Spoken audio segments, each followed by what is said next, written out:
प्रिय श्रोता बंधु प्रभु श्रीकृष्ण गौरवमय नाम आपण को शुभेच्छा। पवित्र बाइबल जॉन लिखित सुसमाचार 15 अध्याय 9 पदरे प्रभु श्रीकृष्ण कहते, पिता जे प्रकार मते प्रेम करिअछन्ति मु मध्य से प्रकार तुम मानकु प्रेम करिअछि, मोर प्रेम रे स्थिर होई रही था। पवित्र बाइबल त्रित्व ईश्वर ठारे आमे विश्वास करू।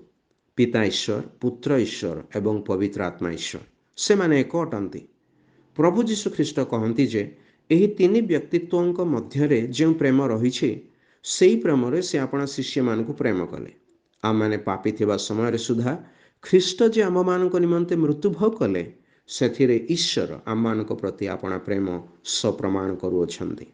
आम्भे माने निरुपाय थिबा समय रे ख्रीष्ट अधार्मिक मान निमंते मृत्यु भोग कले।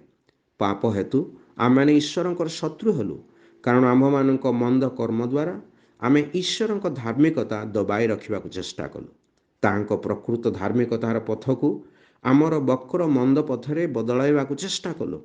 एहीपरि परिस्थिति रे प्रभु श्री ख्रीष्ट ईश्वर पुत्र सी आम निमंते अपना मृत्यु द्वारा आम ईश्वर सहित मिलित कराइले। यार अर्थ जे केही विश्वास करे जे प्रभु श्रीकृष्ण समग्र मानव जाति निमंते आपना को बलिदान कले और तृतीय दिन में मृत्यु पुनरुत्थित हेले से परित्राण प्राप्त हुए।